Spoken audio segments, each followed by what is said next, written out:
Les difficultés dans les échanges commerciaux entre pays membres du marché commun de l'Afrique orientale et australe, COMESA, un faible niveau d'électrification sont autant de domaines qui laissent beaucoup à désirer entre les pays de l'organisation sous-régionale. Pour Damien Mouzoun, analyste politique originaire du Bénin, les pays africains en général ne doivent pas se contenter de signer des accords qui restent lettres mortes. L'Afrique reste quand même fragmentée, isolée. Et au lieu que ces projets ne soient pas seulement des signatures ou des décisions partisanes, on n'arrive pas à prendre des résolutions pour que, après ces genres de réunions, chacun agisse pour que ces projets s'exécutent. Les conflits armés sont également pointés du doigt comme défi majeur à l'intégration sous-régionale. Pour Léocadie Ndachaïsaba, ministre burundaise en charge de la communication et des technologies, les pays africains doivent surmonter les différends et travailler ensemble.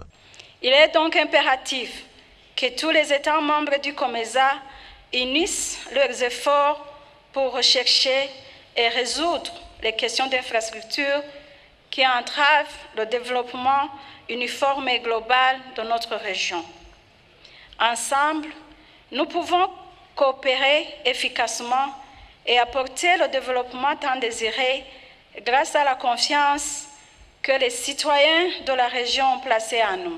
Pour les observateurs, il serait illusoire de parler d'intégration régionale alors que les voyages sont très difficiles entre pays africains. Je dis souvent que les Africains ne sont pas aussi divisés que nous sommes déconnectés. Nous ne nous connaissons pas. Et déjà même les voyages entre les pays africains, non seulement c'est cher, c'est très difficile. Et c'est eux d'ailleurs qui gèrent les aéroports, c'est ces ministres d'infrastructure qui doivent quand même agir pour l'intégration réelle à la base du continent. Mais aujourd'hui, vous ne pouvez même pas quitter, parfois même quitter Kigali pour Bujumbura. Vous dépensez peut-être $900 si vous voulez aller par avion. Réunis à Kigali, les ministres en charge des infrastructures au sein du COMESA ont mis un accent sur la nécessité de passer à l'acte pour mieux développer les pays membres.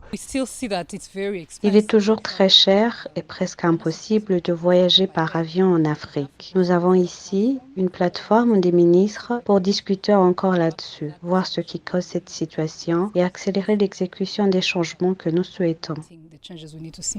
Les statistiques fournies par le marché commun de l'Afrique orientale et australe montrent que le taux de développement des infrastructures dans la plupart des pays membres reste faible, ce qui pourrait retarder la réalisation des projections de la communauté en matière d'intégration régionale et de développement. Jean Damascene Manishimé pour VOA Afrique, Kigali.